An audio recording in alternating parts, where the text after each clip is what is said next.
ভাই বোনেরা, আসসালামু আলাইকুম। আপনাদের সকলকে আমি আন্তরিক ধন্যবাদ জানাচ্ছি আজকের এই আজ আইন শৃঙ্খলা সংক্রান্ত উপদেষ্টা পরিষদের কমিটি 19তম সভা অনুষ্ঠিত হয়েছে। দেশের সার্বিক আইন শৃঙ্খলা পরিস্থিতি পর্যালোচনা, আসন্ন ত্রয়োদশ জাতীয় সংসদ নির্বাচনে সার্বিক নিরাপত্তার প্রস্তুতি, জুলাইয়ের সংঘাতী যোদ্ধা শরীফ ওসমান বিন হাদি হত্যাকাণ্ডের ঘটনার মামলা, বিচার কার্যক্রমের অগ্রগতি, অপারেশন ডেভিল হান্ট ফেজ 2 এর অগ্রগতি পর্যালোচনা, অবৈধ লুট হওয়া অস্ত্র উদ্ধার, মাদক বিরোধী অভিযান উদ্ধারকরণ, সীমান্ত পর্যটন পরিস্থিতি সহ বিভিন্ন গুরুত্ব বিষয়ে আলোচনা হয়েছে। উপস্থিত সাংবাদিকবৃন্দ, অন্তর্বর্তীকালীন সরকারের দেশে শান্তি শৃঙ্খলা বজায় রাখতে বদ্ধপরিকর। বিশেষ করে আসন্ন নির্বাচনকে কেন্দ্র করে আইন শৃঙ্খলা পরিস্থিতি যেন কোনোভাবেই বিঘ্নিত না হয়, সেই বিষয়ে আমরা সর্বোচ্চ গুরুত্ব আরোপ করছি। দেশের সার্বিক আইন শৃঙ্খলা পরিস্থিতি স্বাভাবিক ও নিয়ন্ত্রণে রাখতে দেশব্যাপী গোয়েন্দা নজরদারি বৃদ্ধি এবং আইন শৃঙ্খলা রক্ষাকারী বাহিনীর কার্যক্রম আরো জোরদার করা সহ অধিক সক্রিয় থাকা এবং সকল বাহিনীর গোয়েন্দা তথ্যপত্র সমন্বয় করার কথা নির্দেশ দেওয়া হয়েছে। আসন্ন জাতীয় সংসদ নির্বাচনকে কেন্দ্র করে সর্বস্তরে আইন শৃঙ্খলা রক্ষাকারী বাহিনী নির্বাচন সংশ্লিষ্ট দ্রুত প্রশিক্ষণ সম্পন্নের বিষয়ে সবাই আলোচনা হয়েছে। নির্বাচনকালীন সময়ে আইন শৃঙ্খলা পরিস্থিতি নিয়ন্ত্রণে রাখতে সব বাহিনীকে সমন্বিতভাবে মাঠ পর্যায়ে আরো সক্রিয়ভাবে কাজ করার নির্দেশনা দেওয়া হয়েছে।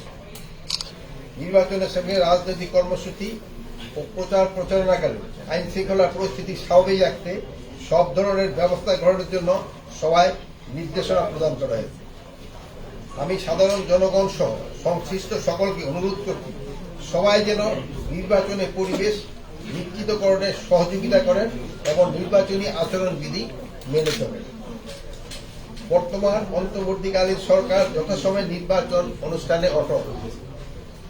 যারা নির্বাচন বানচাল চেষ্টা করবে তারা ব্যর্থ হবে। এই বিষয়ে আইন শৃঙ্খলা বাহিনীগুলোকে আরো কঠোর হওয়ার নির্দেশ দেওয়া হয়েছে। এবারে জাতীয় সংসদ নির্বাচনে আইন শৃঙ্খলা বাহিনীর সদস্যরা আইন শৃঙ্খলা পরিস্থিতি অবনতি ঘটানো বা বাধাগ্রস্ত করার যে কোনো চেষ্টা প্রতিরোধ ও আইন শৃঙ্খলা নিয়ন্ত্রণে ভোট কেন্দ্রে যে কোনো সময় যে কোনো স্থানে প্রবেশ করতে পারবে। সবাই সিদ্ধান্ত নেওয়া হয়েছে যে রাস্তাঘাট বন্ধ করে জনদুর্ভোগ সৃষ্টি করা যাবে না, তাহলে আইন শৃঙ্খলা বাহিনী তাৎক্ষণিকভাবে যথাযথ ব্যবস্থা গ্রহণ করবে। এই বিষয়ে ছাড় দেওয়া হবে না।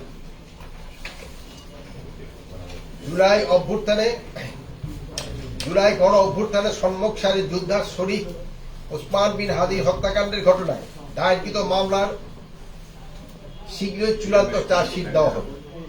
ইতিমধ্যে এই ঘটনায় 11 জনকে গ্রেপ্তার করা হয়েছে।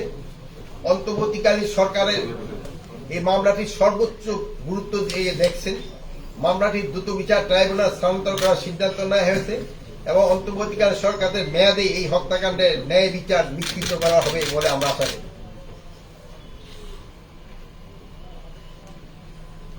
ভবিষ্যতে এইসব ঘটনা প্রতিহত করতে যথাযথ কার্যকর ব্যবস্থা গ্রহণের জন্য আইন শৃঙ্খলা বাহিনীগুলিকে নির্দেশ দেওয়া হয়েছে। অনেক সময় দেখা যায় যে সহযোগী শেষে ফ্যাসিস্ট এজেন্ট বা নাশকতাকারীরা যাতে বিভিন্ন রাজনৈতিক দলের মধ্যে অনুপ্রবেশ ঘটতে না পারে, সেই বিষয়ে রাজনৈতিক দলগুলিকে সতর্ক থাকতে হবে। রাজনৈতিক দলগুলোর পারস্পরিক দোষারোপে নাশকতাকারীরা যাতে সুযোগ না নিতে পারে বা সেই বিষয়ে রাজনৈতিক দলগুলোকে সতর্ক থাকতে হবে এবং এই বিষয়ে আপনারাও তাদের একটু সজাগ করাবেন।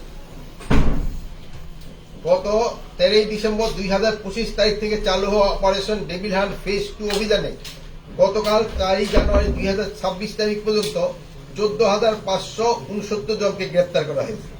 তাছাড়া এই অভিযানে 201টি অগ্নেয়াস্ত্র, 1541 রাউন্ড গুলি, 566 রাউন্ড কার্তুজ, 165টি দেশীয় অস্ত্র, গ্রেনেড, মর্টার গোলা, গান পাউডার, আতশবাজি, বোমা তৈরি উপকরণ ইত্যাদি উদ্ধার করা হয়েছে।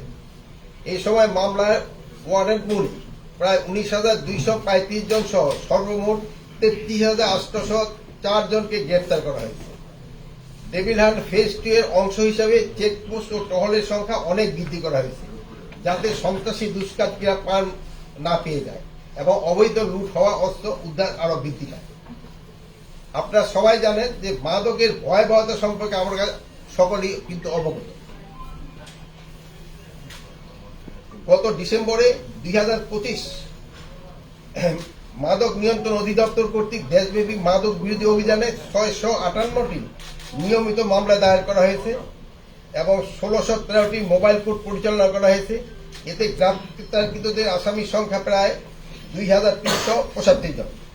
এই সময়ে 524 কেজি গাঁজা, 3,40,000 পিস ইয়াবা, 7,675 পিস টেপেন্টাডল ট্যাবলেট, 6,308 লিটার চুলাই মদ, 756 গ্রাম হেরোইন সহ মোট প্রায় 20,03,030 টাকা এবং বিভিন্ন ধরনের 4টি যানবাহন জব্দ করা হয়েছে। উল্লেখ্য যে গত 3রা জানুয়ারি মাদকদ্রব্য নিয়ন্ত্রণ অধিদপ্তর চট্টগ্রাম মেট্রোর দক্ষিণ কার্যালয় কর্তৃক 54,000 পিস ইয়াবা ট্যাবলেট সহ একজন আসামিকে গ্রেপ্তার করা হয়েছে। আরো আলোচনা হচ্ছে সারা দেশে তীব্র শৈত্যপ্রবাহ বইতেছে, সেই জন্য সড়ক মহাসড়কে কুয়াশার কারণে দূরের রাস্তাঘাট ঠিক মতো দেখা যাচ্ছে না। তাই বিভিন্ন যানবাহনে ড্রাইভারকে সতর্কভাবে গাড়ি চালানোর অনুরোধ করা হয়েছে, যাতে সড়ক দুর্ঘটনা না ঘটে। এ ব্যাপারে মালিক, পরিবহন শ্রমিক এবং সমিতিগুলিকেও পরামর্শ দেওয়া হয়েছে। সবাই সাম্প্রদায়িক এবং সম্প্রীতি অক্ষুণ্ণ রাখার উদ্দেশ্যে সরকার দৃঢ় প্রতিজ্ঞা পুনর্ব্যক্ত করা হয়েছে। সামাজিক যোগাযোগ মাধ্যমে গুজব এবং অপপ্রচার প্রতিরোধ এবং উস্কানিমূলক বক্তব্য পরিহারের বিষয়ে সবাই বিস্তারিত আলোচনা হয়েছে।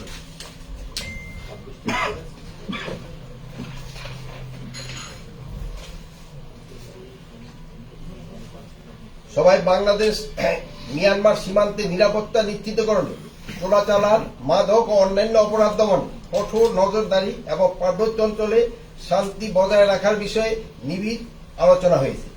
ইতিমধ্যে সীমান্ত পার্বত্য এলাকায় নিয়মিত টহল এবং বিশেষ অভিযান জোরদার করা হয়েছে।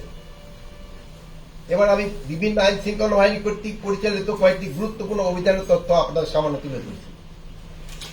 গত 4 জানুয়ারি 2024 তারিখে সকালে যশোর গোয়েন্দা তথ্যের ভিত্তিতে দ্রুততম সময়ের মধ্যে আলমগীর হত্যা মামলায় এজাহার নামীয় 2 জন আসামিকে গ্রেফতার করছে জেলা পুলিশ। উল্লেখিত আগের দিন মানে 3রা জানুয়ারি সন্ধ্যা 7টায় অজ্ঞাতনামা অস্ত্রধারী সন্ত্রাসীরা পূর্ব পরিকল্পিতভাবে চলন্ত মোটরসাইকেল থেকে আলমগীরের মাথা লক্ষ্য করে গুলি করে তাকে হত্যা করে। 3রা জানুয়ারি 2026 তারিখে খুলনা মেট্রোপলিটন পুলিশের গোয়েন্দা শাখা বিশেষ অভিযান চালিয়ে আন্ডারওয়ার্ল্ডের শীর্ষ সন্ত্রাসী চাঁদাবাজ কাজী রায়হানকে ঢাকা জেলার সাভার এলাকা থেকে গ্রেপ্তার করেছে। রায়হানের বিরুদ্ধে খুলনা মেট্রোপলিটন এলাকায় 2টি হত্যা মামলা রয়েছে। গত 3রা জানুয়ারি 2026 তারিখে গোপন সংবাদের ভিত্তিতে কিশোরগঞ্জ জেলায় সদর থানাধীন এলাকায় অভিযান পরিচালনা করে র্যাব 8 এবং র্যাব 14 2টি টিম শরীয়তপুর জেলায় ডামুড্ডা থানাধীন এলাকায় ঔষধ ব্যবসায়ী খোকন দাস হত্যা মামলায় 3 জন আসামিকে গ্রেপ্তার করে। আসামিরা হল সোহাগ খান, রাব্বি মোল্লা এবং পলাশ সর্দার। গত 1 জানুয়ারি 2025 তারিখে গোপন সংবাদের ভিত্তিতে র্যাব 4 ডিএমপির পল্লবী থানায় লালমেটিয়া উচ্চ বিদ্যালয় এলাকায় অভিযান পরিচালনা করে একটি বিদেশি পিস্তল, একটি বিদেশি রিভলভার এবং 11 রাউন্ড গুলি সহ 3 জন অস্ত্রধারীকে সন্ত্রাসীকে গ্রেপ্তার করে।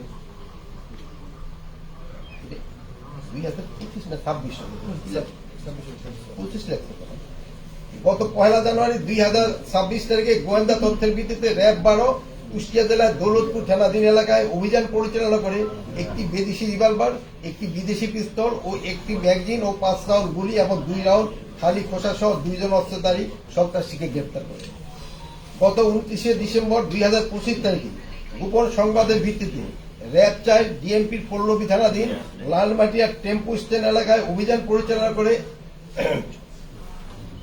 একটি বিদেশি পিস্তল, একটি ম্যাগাজিন এবং 3 রাউন্ড গুলি সহ 4 জন অস্ত্রধারী সন্ত্রাসীকে গ্রেপ্তার করে। গত 29শে ডিসেম্বর 2025 তারিখে গোপন সংবাদের ভিত্তিতে র্যাব 6 যশোর জেলায় বাগারঘাট থানাধীন এলাকায় অভিযান পরিচালনা 14টি ককটেল সহ একজন নাশকতাকারীকে গ্রেপ্তার করে। গত 28শে ডিসেম্বর 2025 তারিখে র্যাব 5 চাঁপাইনবাবগঞ্জ জেলায় শিবগঞ্জ থানাধীন এলাকায় অভিযান পরিচালনা করে 2150 কেজি গান পাউডার উদ্ধার করে। গত 28শে ডিসেম্বর 2025 তারিখে গোপন সংবাদের ভিত্তিতে র্যাব 12 এবং র্যাক 1 গাজীপুর এলাকায় টঙ্গী থানাধীন এলাকায় অভিযান পরিচালনা করে হত্যা মামলার আসামি নেটো শোরুম ম্যানেজার পিন্টু আকন্দকে গ্রেপ্তার করে। সবাই অন্যান্য আলোচিত বিশেষ সময় সিদ্ধান্ত সময় ছিল এরকম: সাইবার অপরাধ, দেশের গুরুত্বপূর্ণ স্পর্শকাতর অর্থনৈতিক টেলিযোগের প্রতিষ্ঠান সময়ের নিরাপত্তা জোরদারকরণ এবং সাইবার অপরাধ নিয়ন্ত্রণে গবেষণা এবং নজরদারি বাড়ানোর সিদ্ধান্ত নেওয়া হয়েছে। দেশ বিরোধী ষড়যন্ত্র, দেশের অভ্যন্তরে এবং আন্তর্জাতিক পরিমণ্ডলে দেশ বিরোধী ষড়যন্ত্র অপপ্রচার রোধে নজরদারি বৃদ্ধি নির্দেশনা দেওয়া হয়েছে। মূলত এইসব বিষয় নিয়ে আইন শৃঙ্খলা সংক্রান্ত কমিটির সময় আলোচনা হয়েছে। আমি আপনাদের সকলের প্রতি কৃতজ্ঞতা প্রকাশ করছি। আপনাদের সকলের সহযোগিতা ছাড়া আইন শৃঙ্খলার পরিস্থিতি এই স্থিতিশীলতা বজায় রাখা সম্ভব নয়। দেশের শান্তি ও স্থিতিশীলতা এবং উন্নয়নের ধারা অব্যাহত রাখতে সরকারকে এই প্রচেষ্টায় ভবিষ্যতে অব্যাহত থাকবে। আপনারা এইটাই সবসময় সহযোগিতা করে আসছেন এবং ভবিষ্যতে সহযোগিতা করবেন। সবাইকে অশেষ ধন্যবাদ।